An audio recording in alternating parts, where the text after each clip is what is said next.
board.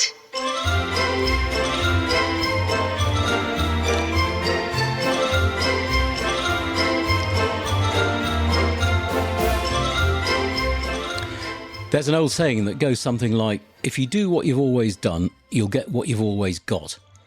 And that's what I'm feeling right now with my street photography. So stay tuned to hear why and how I need to turn things around. This is serious.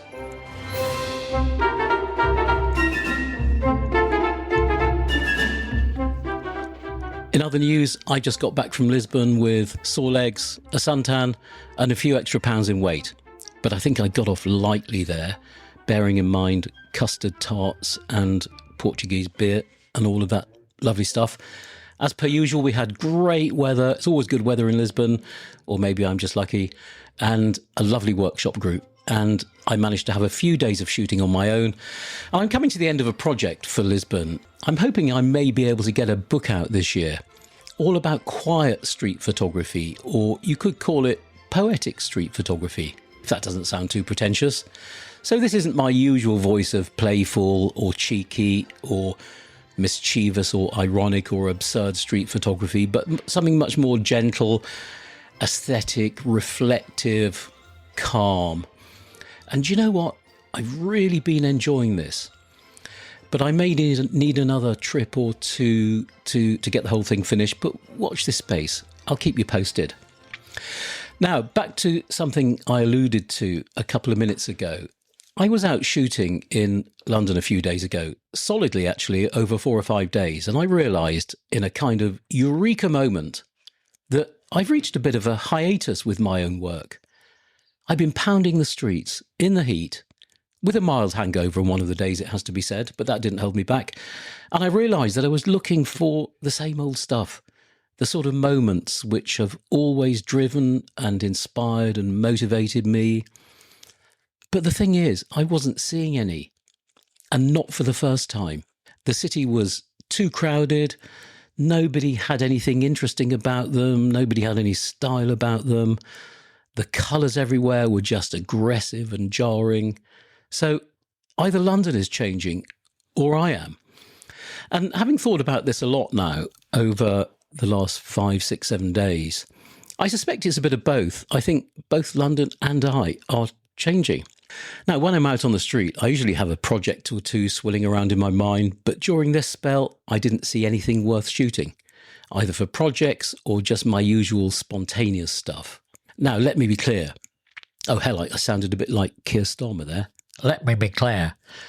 As a one-off, that's fine and kind of expected, and it's something I try to instill into my workshop students that, don't have great expectations. You have good days, you have bad days, good weeks, bad weeks. It's all part of the deal, part of being a street photographer. And it is expected. But it's been happening a bit too often to me, and I'm usually able to get stuff.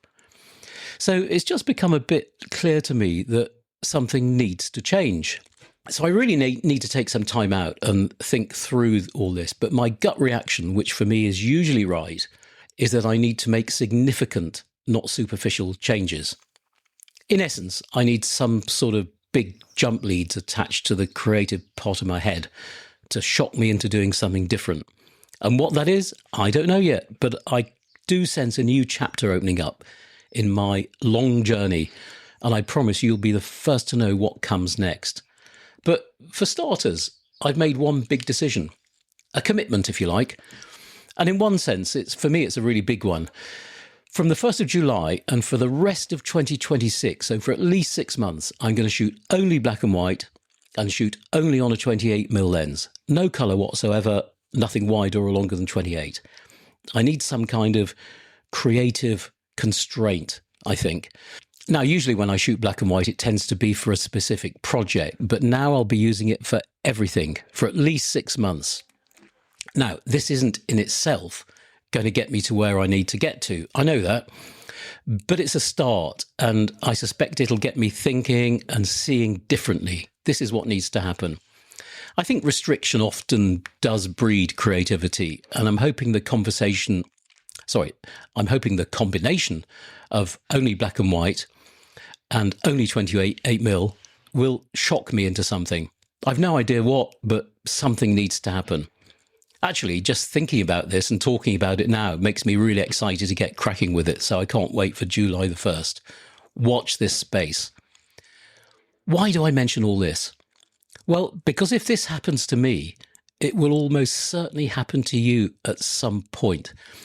And I just wanted to be honest and open about my thinking in the hope that you can take some inspiration from it or even comfort from it.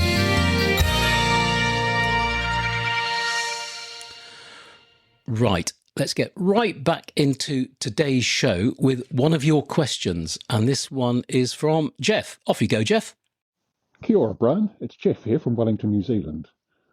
I'm curious about your post-shoot process. You come home with a card full of images. What do you do next?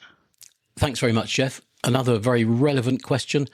I'll preface this one by saying that I absolutely hate gawping at a computer screen, fiddling with pictures. I'd much rather be putting that time into taking more pictures or playing tennis or sitting in the garden or sitting in the pub. So my approach to post-production is very straightforward, and it allows me to do the basics well. And I do mean the basics. I was talking to a guy the other day he was telling me he spent almost 3 hours perfecting a picture of some penguins. What? A bit excessive for a picture of a chocolate biscuit, but there you go. It takes all sorts. You won't catch me spending 3 hours on a whole day's worth of shooting, never mind one picture. So what is my process? Firstly, to get the images from the card to the camera, I use a fabulous bit of software called Photo Mechanic, which is produced by a company called Camera Bits. Photo Mechanic's great. I've been using this bit of IT magic since God was a Lance Corporal, and nothing does the job quite as well as this does. And I think I'm only scratching the surface of what it's really capable of. So what happens is, when I plug my card into the computer, the images go, first of all, straight into Photo Mechanic.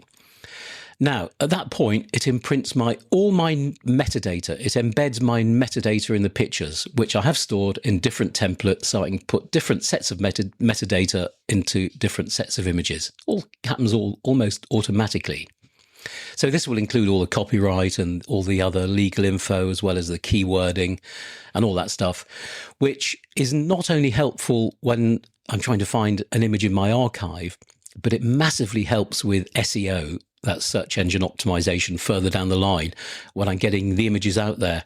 So it will help Google find my images. So metadata is really important. You might think it's not, and it's a bit of a slog, and it's only for the pros. But if one of your aims is to get your images out there, you need good metadata. And I might do a segment about this in a future episode. So at this stage, the raw files are uploading to a folder on my Mac, and that process is lightning fast compared to Lightroom. It just happens in the click of a finger. So once that's done, and I'm still in Photo Mechanic, I've now got in front of me all my thumbnails on the screen. At this stage, I'll do the culling. So I'll just tag the pictures that are complete no-hopers, and what this will now do is it'll zap all these big unwanted raw files into oblivion. It'll put them in a bin, leaving me with just the probable and definite keepers. So for each of these, it might have, if I started with 100 pictures, I might be down to half of that now. So for each of these, I just click on one of those thumbnails, hit the E key on my keyboard, and the individual image opens up in my raw editor, which in my case is Photoshop or Adobe Camera Raw or whatever it is. In that raw editor, I'll make some basic enhancements. So basically, I'll do here only what I could have done in the darkroom. Changes to exposure, contrast, color temperature, maybe a few little tweaks to shadows and highlights, maybe, and this could be a bit of a stretch, a bit of dodging and burning, but not much more than that. Maybe a little bit of cropping and straightening. Not much cropping, mind you, as I try to get the composition as good as I can in the camera. And my general personal rule of thumb is to keep cropping to within about 10%, 15 at a push. Right, once I've done my tweaks, I'll now save this image in a subfolder as a JPEG. So let's say I've finished editing a day's shoot in this way, and I've now got a folder of 20 or 30 JPEGs. I now use Photoshop's batch process to make low-res versions of these, mainly for my website or social media, or just sharing with people or whatever. And these will now live in a separate subfolder labeled low-res. At this point, I open up Lightroom.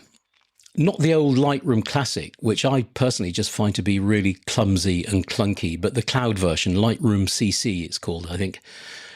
I'll now upload these low-res versions to a folder in there, which makes it instantly available in the Lightroom CC apps on my laptop, my iPad, my iPhone, anywhere else. It all syncs up. So my images just go with me everywhere, at least usable lowish res versions of them. So the raw files and the high res JPEGs will live in folders which will be stored on mirrored hard drives. Now, you may remember from a previous episode that I've been sent an amazing NAS system from Ugreen, which is kind of online RAID mirrored storage, which is utterly fantastic, or it would be if I'd worked out how to use it yet. I just look at it sometimes. In fact, I'm looking at it now across and it's glaring at me. And I almost daren't look at it because I feel so embarrassed that I haven't got my head around this yet, but I will do. So for now, the images live on hard drives, which are stored all over the place. Now, maybe when I'm traveling, I'll short circuit much of this and will upload some of the RAWs directly to Lightroom on my phone or iPad, and I can work on them straight away and get them shared straight away. So that, Jeff, is my long answer to your short question. I try to make the process as palatable as I can. And quite honestly, if I spend more than about 20 seconds editing an image, I feel I'm wasting my life away. There are better things to be doing in life. It's book time. Let's talk books.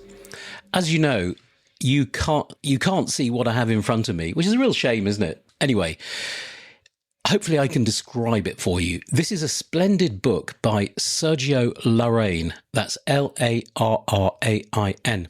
And it's called London 1959. And I think it's actually my favourite photo book. And I've mentioned this before. I've probably talked about it on my YouTube channel. It's the book I keep picking up and going back to time and time again. So Larraín was a Chilean photojournalist and one of the early Magnum photographers who spent a lot of time shooting in London. At first look, the images in this book, and I'm actually leafing through it now, they look a bit raw. They're not completely sharp. Some of them are very much out of focus, and all of them are pretty grainy. They're all black and white, obviously. So we're not looking at perfection here. But you know what? Who cares? This is part of the charm, the vibe of these images. And I guess the zeitgeist of the era. This was when London was shrouded in fog or smog. The people were smartly dressed. All the guys are wearing ties. The women are wearing hats and nice coats. The cars all had a bit of style about them, even the cheapo ones. And just London looked like a very different world compared to how it looks today. And remember I was talking a few minutes ago about how I think London is changing. Well, clearly it is changing and, things do change. And maybe I'm just nostalgic for how I want things to look rather than how they look, which is my problem. But anyway, back to the book. So there was no brash advertising in London then. No idiots on electric bikes trying to nick your phone. No white vans or scaffolding everywhere. No nanny knows best signs from the government telling you to look left or the floor is slippery when wet. There was beauty in the simplicity, and this is what this book is. It's an exercise in simplicity. And it really makes me want to go out with this book in my head and try to take pictures like this, to look for this kind of simplicity. Got to be a good thing, hasn't it? One of the things that strikes me about this book is that it's simply a record of normal, everyday life. And I'm usually the first to say that in street photography, normal isn't interesting. Oh, the dog's barking next door. Sorry about this. I'm in 30 odd degrees of heat in my loft. It's 30 outside. It's probably about 60 in here. So I've got the window open. The birds are tweeting. The dogs are barking. Hopefully it doesn't interfere too much. But I can't sit in a sauna. So normal. Yeah, normal isn't interesting normally. But this book isn't strictly street photography. It's more documentary, really. It's documenting a time and a place. And it's documenting what the streets of London look like at that time. It's all in black and white. I don't know what cameras Lorraine used at the time, but I suspect for most of this, he shot with a 35 or 50mm lens, probably on a Leica. This book is published most recently by Thames and Hudson in 2021. Actually, I'm just looking at a picture now in the middle of the book, and it's a double-page spread, and it's two oldish ladies, elderly ladies, looking at a menu in a cafe window. And it's fantastic. I could look at pictures like this all day. Anyway, Thames and Hudson, 2021. It's probably not easy to find in bookshops, so I'll pop an Amazon link to it in the show notes. I know it's always nicer to buy a book in a proper shop, but sometimes we just can't get them easily. I think it's currently available for about 30 quid. Now, if you like this book, there's a similar version based on Lorraine's hometown of Valparaiso in Chile, and it's called Valparaiso, and I'll give you a link to that one too, and it's a perfect accompaniment actually to the London book. What a lovely pair! Oh crikey, that sounded like something from a Carry On film.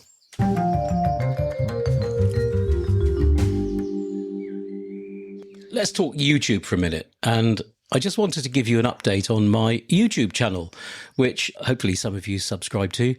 It's been a bit quiet for a while, I know, please don't shout at me, but this is for two reasons. Firstly, I wanted to get this podcast up and running and with some momentum behind it, and I think that's happened. That's now happened, thanks in no small part to all you lovely lot. Secondly, I just wanted to take a breather to work out the right direction for the channel. I'm not entirely sure what that's going to be yet, but I am working on it. So watch this space. I don't really know where to go with this. You know, I don't want it. It's certainly not going to become a gear channel. It's certainly not going to be becoming philosophical and preachy. It's not going to be 95% of me walking around with a GoPro on my head. I just don't know. I'm just trying to work out a direction. And I know those of you who subscribe to my newsletter, and I'll put a link to that below, by the way, you've already given me, I did a bit of research via the newsletter, and I know that a big bunch of you have already given me your thoughts, which has been super helpful. But if anybody's got any ideas about what you would like to see in a YouTube channel, please drop me a line. I would love to hear from you. And, you know, I do take your thoughts into account, so it'd be really helpful.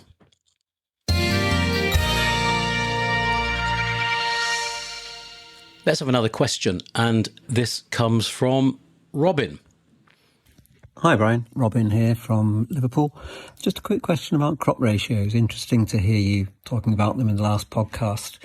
My question is, do you think we should stick to traditional ratios, 10 by 8s, 5 by 7s, or social media sizes, 16 by 9, or even an A size, A4? I tend to stick to A4 for printing, and I do like 1 by 1 as well. But occasionally I need to crop to an odd size to help get the composition right, or to crop out an unwanted bollard or bin. What do you think? Is there anything wrong with the odd sizes, or should we be shooting with the traditional ratios in mind? Thanks very much. Keep up the good work.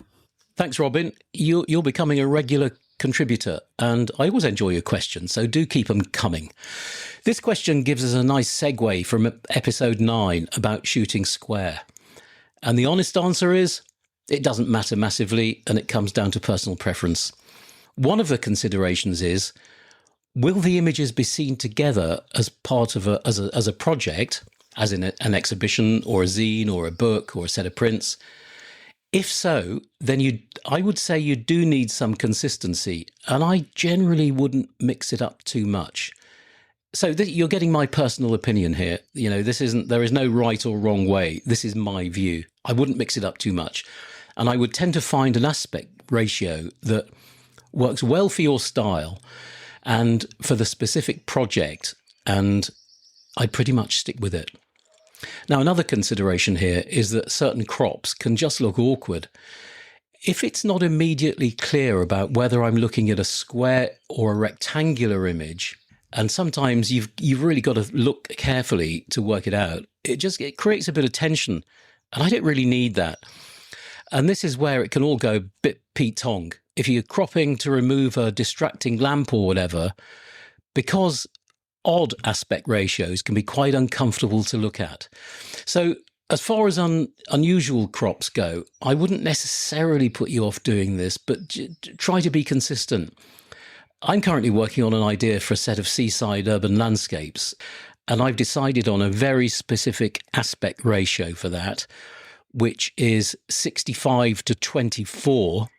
So I've got hold of an old Hasselblad X-Pan panoramic to do the job. That's commitment for you, isn't it? But hold that thought for a second and just imagine how much stronger that book will look if it contains 60 panoramic images in that aspect ratio and nothing more. I think it'll look pretty damn spectacular. And that's just an example. But back to normality, and about 95% of what I do is using conventional aspect ratios. And for me, that means 3 to 2, 4 to 3, or square. Occasionally 5 to 4. But that's it. I rarely do anything other than that. I hope that helps, Robin. As I said, it's a personal view. There's no right or wrong here. Boy, it's hot here, isn't it? But it's a good day for a rant. Anyway, I have in my hand my ex-army hand grenade, and I'm going to metaphorically lob it into an issue that irritates me. And today's topic is street portraits. Not all street portraits, obviously. I do them myself sometimes, and I'm sure many of you do. But I'm talking about the usual boring, gratuitous, meaningless stuff we see on Instagram. They're nearly always tightly cropped to the head and shoulders. They're often of some random homeless person or character, and I'm making air quotes with my fingers now, character. Why do street photographers always think they need characters?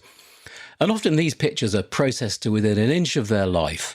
There's often no sign of any relationship with the subject and their environment, quite often due to the tight crop, I guess. And I sometimes look at these and think, why did you take that? Why does this photo exist? What are you going to do with it? Is it because it's part of a project? Okay, great, I get that. Was it just for likes on Instagram? Not so sure. Or do you just enjoy the process of engaging with strangers and taking their pictures? And I do get that one. It's great fun, but it needs a bit more intent.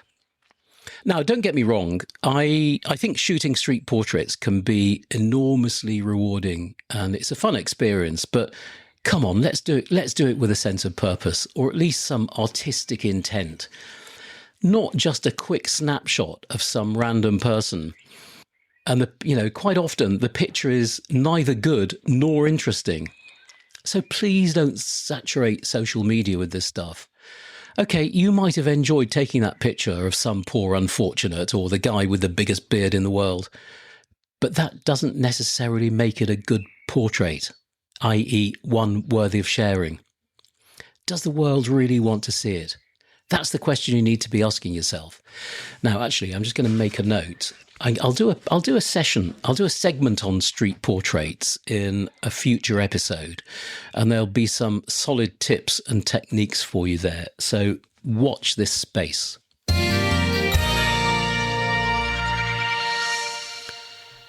And relax.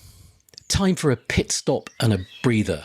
And my pit stop recommendation for you today is the Coach and Horses in Soho. There are at least 3 pubs in Soho called the Coach and Horses, but this is the only one to go to. And this is the one on the corner of Greek Street and Romilly Street. And I know most of my recommendations are about London because that's where I know and that's where I shoot. So, I'd love to give you recommendations for a pit stop in New York or Tokyo, but I just can't do it. So I've been coming here for donkey's years, and it's the ideal place when you're shooting on a hot day and you need an emergency sharpener. Pop in there. One of the great things about this pub is its rich history, and that hits you when you walk in. It's a legend in its own lunchtime, and it's part of Soho folklore. The old landlord, Norman Balin, he's moved on now to the great pub in the sky, as it happens. And he was always known as the rudest landlord in London, and you could get kicked out for wearing the wrong socks or smiling. As you walk in through the door, you're taken back to the 1970s. With the old signage for Double Diamond beer and Bass Bitter. And there's a sticky carpet. And you'll notice as you walk in, the pub is basically split into two parts, which are separated by a big square archway. The first area immediately ahead of you, according to legend, was for shoplifters and Italians. And the back room, the other side of the arch, was where the proper drinkers sat, the Soho set.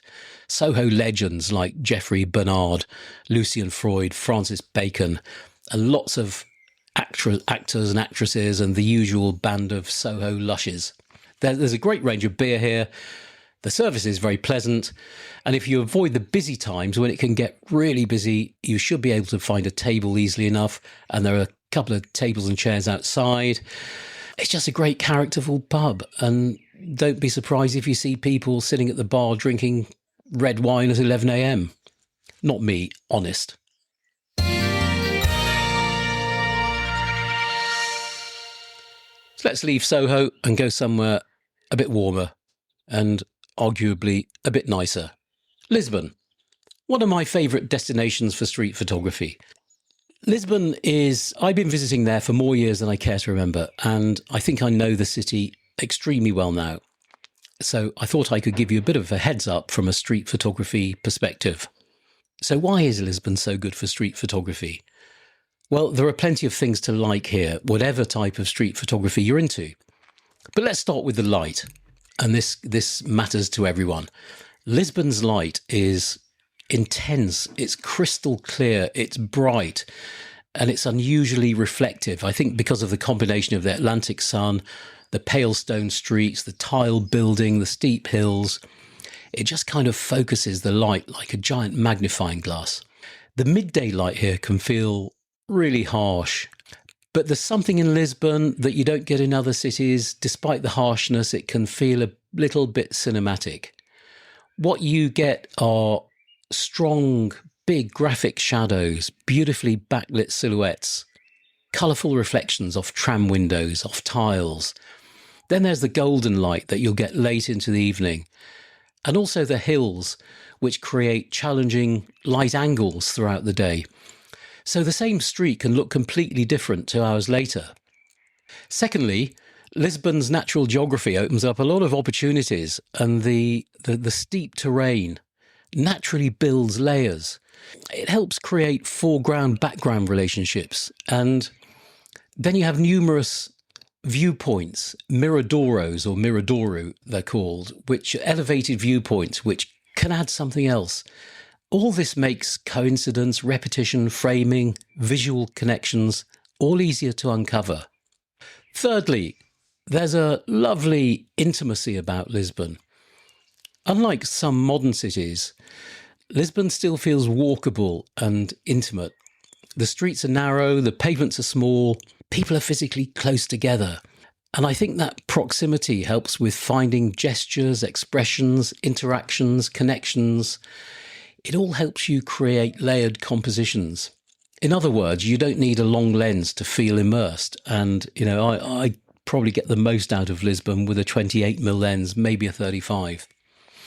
Fourthly, another good reason for coming, as far as backgrounds go, backdrops, or foregrounds for that matter, Lisbon is full of interesting and textured surfaces, peeling paint, dilapidation, tiles, old signage, graffiti, tram cables, patterned pavements. And these are all often characterful and colourful. Then there's the pace of Lisbon. To me, Lisbon moves more slowly. And I think that slower rhythm helps us anticipate scenes, get much closer. And I think it helps us stay mentally relaxed while we're shooting. Why else? Well, I think there's enough in Lisbon to suit every kind of photographer, where you're into a classic observational style, whether you're into minimalism, multi-layered contrasty saturated images a la Alex Webb, black and white, a more documentary style, also perhaps humanist street photography or poetic street photography, as I mentioned earlier. So there are plenty of good reasons to go and shoot in Lisbon. It's a great weekend destination, although you probably feel that a weekend is nowhere near enough, but it is doable in a weekend. So if I've now convinced you that there's enough reason to go there, what's the best time to go? Well, it's pretty warm there and it's dry throughout the year. My favourite times are probably April and May and September and October. I'd avoid the midsummer months when there are just too many tourists and it is too hot. And this, believe me, this city gets hot. Which are the best areas to visit? I won't give you detailed descriptions of each here. I think that'll probably be more usefully described in a YouTube video, which I'll try to do soon because I've got lots of footage and B-roll about Lisbon. But I'll just give you a quick summary now. So firstly, in terms of areas, the first place you should go to is Mouraria, which is the old Moorish quarter. It's made up mostly of an immigrant population from Africa and South Asia. It's bustling, it's scruffy, it can be colourful, it feels authentic. In parts, it's edgy. It's street life, with all the sights, the sounds and smells that brings. There's definitely an authenticity about Mouraria, but it's probably not for the faint-hearted. And in fact, my wife hated it in Mouraria and won't go back. So close by to Mouraria, on the eastern side of the city, is Alfama, also referred to as the Old Town. Here you'll find dozens of tiny, winding, cobbled streets and alleys with little bars and fado joints everywhere. It's very old. It's very cute. It can be a bit rough and ready, so pretty good for street photography, I would say. Then in a similar neck of woods, also on the eastern part of the city, is an area called Graça, which leads up to what's probably the highest point in the city. And from here, you'll get some great views of the city down towards the river, not street photography views necessarily, but if you're going, you should really have this view. It's quite a climb. You can take the tram part of the way up if your legs are tired, or just get an Uber if you don't fancy all the steps. I really like Graça. It's got a nice neighbourhood feel to it, and some of the back streets, it's worth wandering. Actually, it is worth wandering round Graça. Go to the top for the view, but then come down a little bit, walk down the hill. In fact, what I'd probably do, start in Mouraria, walk up to Graça, and then walk down the hill to Alfama. That will give you a nice little triangle. There's a day's shooting there. That's the perfect day. So on day 2, let's look at the more westerly side of the city. And there's an area called Bairro Alto, which is based on the side of a steep hill. And it's a network of tiny streets conveniently arranged in a grid system. By days, it's very quiet, mostly with locals pottering around and some cars and dogs and motorbikes. Actually, a few years ago, I saw a pig being taken for a walk on a lead in Bairro Alto. You don't see that in Chiswick. So this is a great place for what I call quiet street photography, or maybe poetic or lyrical street photography. There are loads of quirky little bars, restaurants, shops. It's a sort of place that you'd want to go to to document the atmosphere or the feel of the place rather than the activity. So not many people around, certainly by day, but at night we see the other side of Bairro Alto's personality, where these tiny streets come alive with bars, clubs, restaurants. It's a real destination for young partygoers and thrill seekers. And I suspect there are lots of thrills to be had behind the closed doors in Bairro Alto on a summer's evening, but I wouldn't know anything about that. Or would I? Anyway, you might want to pack your flash if you're heading out to Bairro Alto at night and capturing the action. It's a pretty friendly, happy and relaxed part of town, so you shouldn't have any problem shooting there. Let's now leave Bairro Alto and head down towards the river, the main part of town, which is Baixa. That's Baixa. And apologies to my Portuguese friends if my pronunciations are a bit off target. Specifically, we'll head to the main square, which is the one that appears on all the picture postcards, Praça do Comércio. On the way down here, there are several parallel streets worth exploring. One of them, I think it's called Rua Augusta, is a pedestrianised street full of tourists and tourist shops. It's brash, it's colourful, it's a bit tacky, but the light is pretty good. And if this is your thing, you might find this productive. You know, a bit of Martin Parr touristy style street photography.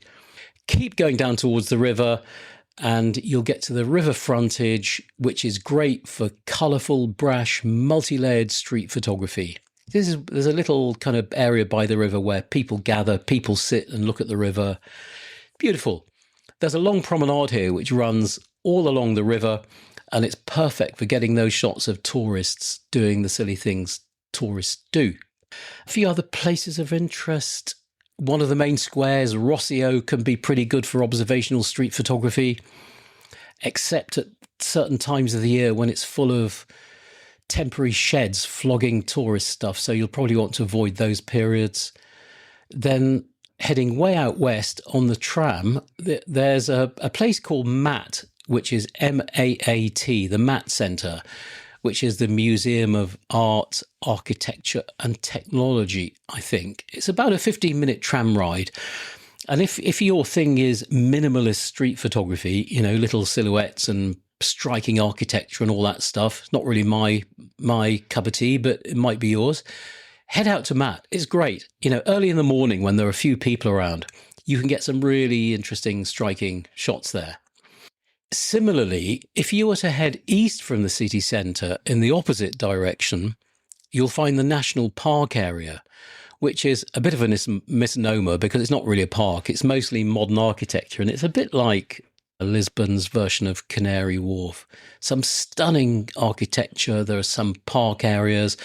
There's a cable car, a railway station, which I think was designed by the architect Robert Calatrava, but I could be wrong. So it is, of course, completely stunning.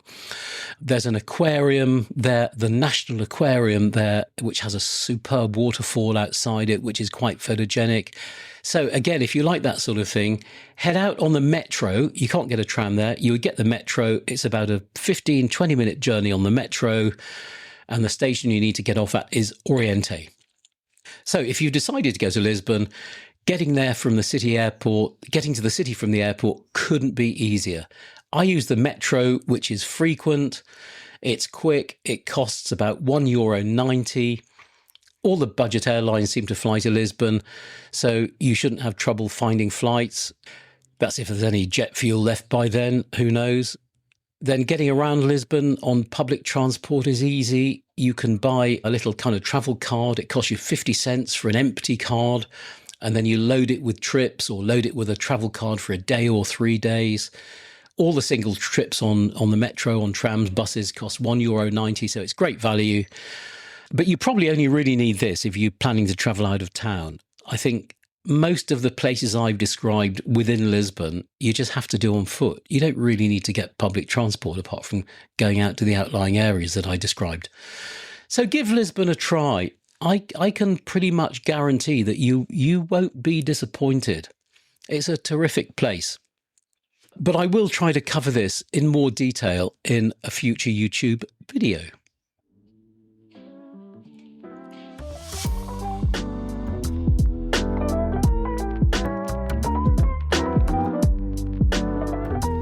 And that wacky music tells you that we're coming to the end. I'm now taking a big metaphorical deep breath and disappearing off to deepest Italy for some sun, spritz and a much needed break. I'll try to get back to you with the next episode in the usual 2 weeks, but bear with me if it's 3. I might be in the recovery position for a few days when I get back. And in the next show, I'll be interviewing a street photographer whose name you have probably come across, especially if you're on Instagram, and whose images you would probably have seen and recognise. He's a regular amateur street photographer, just like you. I'm not going to give you his name yet. He's not a big name as in what we think of as big names, but one day he will be. So do join me in a couple of weeks. Ciao.